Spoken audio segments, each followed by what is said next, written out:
All right, coming to you live from the 305. I wanted to talk to you for a moment about when people tell you that they want to talk to their kids, what is that going to look like, okay? So people like, especially if it's a big policy, they're going to say, I want to talk to my kids, and it's usually one or more of these things. I'm just going to include a few here for this video. They want permission and approval. It could be real or it could be emotional, right? They're they're price shocked and they need a softer exit. They want a way out of the conversation, right? They're trying to avoid making a decision just like they have prior to this phone call. And it could be just that it's on the phone, they don't know you, there could be a trust. And then there are some people that genuinely want their kids involved. And that's when I kind of like to get more data. I like to dig in a little bit, but politely, professionally, without trying to close. Like you're going to notice that the default is to close, right? There might be an appropriate moment to go for a close, but not if they're not fully trusting.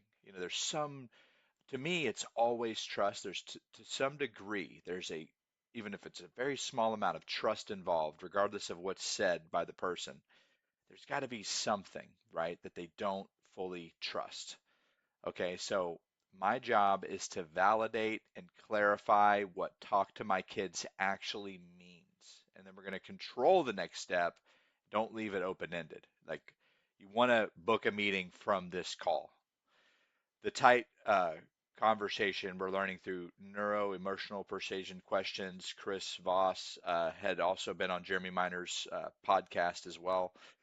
So you want to validate and clarify, right? So absolutely, family input makes sense. What that really means when they say validate, what they're really saying is like let them feel heard, acknowledge them.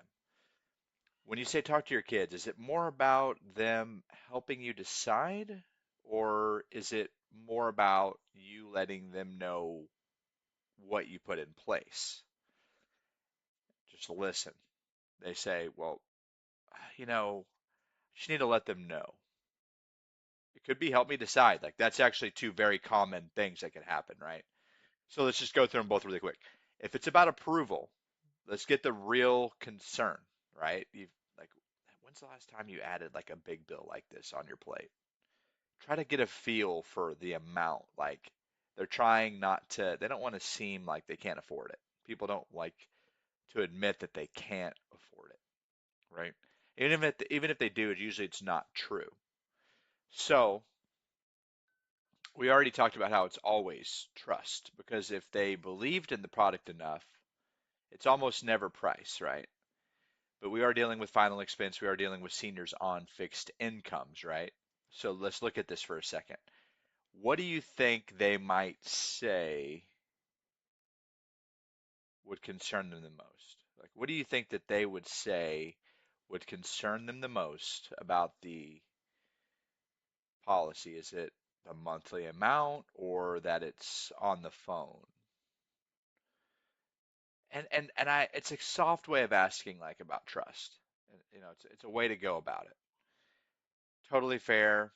Besides the 237, is there anything else holding you back from getting this handled today once and for all?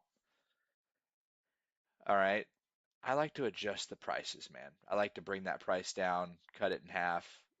Anything you can get on the books today is better than zero. They are on a fixed income. There's a lot of things that go into that. If we needed to get this closer to what feels comfortable, where do you think 10,000 would get the job done? I like to focus on like the result, not like the numbers and the analytics, but like, are you doing a funeral or cremation?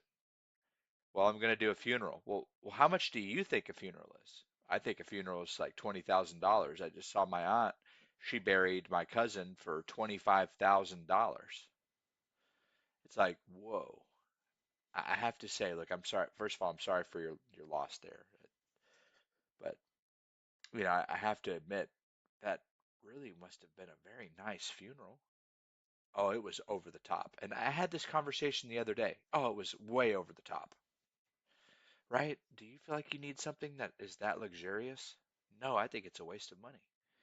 Okay, so would you want to do a cremation maybe? Is that okay? No, some people are going to say, no, absolutely not, don't want to do that. Or some people say, yeah, that's actually kind of what I'm thinking. I'm like, yeah, you could get that done for like to 7,000, even with like a viewing, a memorial.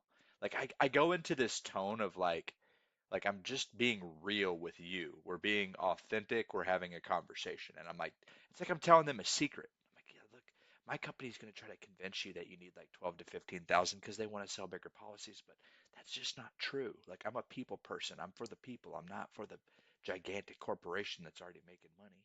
Funeral homes make enough money too. So if you give the money to your kids, they're going to have the money in hand, and we can just give them a final wishes guide that's going to lay everything out exactly the way you want it. So do you want to do a funeral or cremation? Oh, let's do a cremation. Like, yeah, then all the extra money just goes to your kids. That's going to make this super easy on them.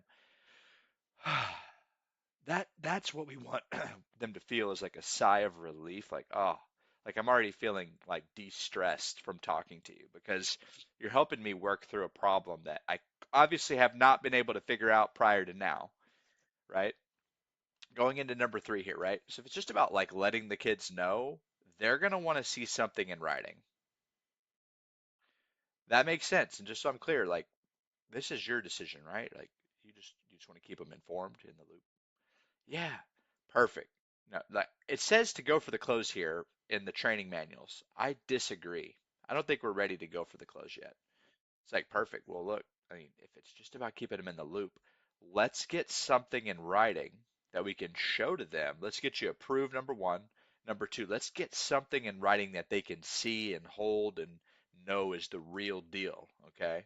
Now, you called us today, or you reached out to us and then like kind of reaffirm the how we got into communication. I'm booked solid over here. I'm back to back to back.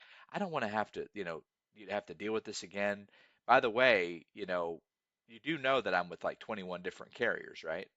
You have to reaffirm that they know that they're getting the best price. Like they may not realize, like they may think that they could get a better price somewhere else. There's really a lot to unpack here, but that's why we kind of cover that in the presentation, but you have to like really let them know, like, listen, I do this for a living. My clients live on very fixed incomes. I've got to save them every single dollar that I can. And I look at every single carrier that's out there. I got to slow down. I'm going too fast. Side by side, I can see Miss Jones, I can see every single one of them side by side. I can see them all and see who's going to give you the best deal, regardless of health or anything.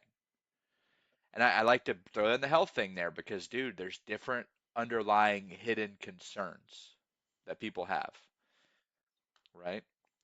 Now, there are times where you could bring the kids in. I'm not even going to go into that right now. Um, the truth is, later on when you want to go for the close, would it be a terrible idea if we at least just submitted an application, get you with like a starter plan, like 10 to 12,000, because that's more than what you need anyway. And listen, if it's something you can handle on your own and you want to add more later, you can do that. Oh, I can do that? Yeah, absolutely, you can do that. It's not a problem. People do it all the time. All right. Now, that is it. Like that's pretty much we're there. Like I don't even need to go into the rest of this, but I can give you this document. I even have a role play scenario that I went through earlier. But look, if you have any questions, please ask them. If you're still at the end of this video, ask any questions you have. If you have a disagreement, it's okay. Tell me, hey, I don't agree with what you said or what you did here.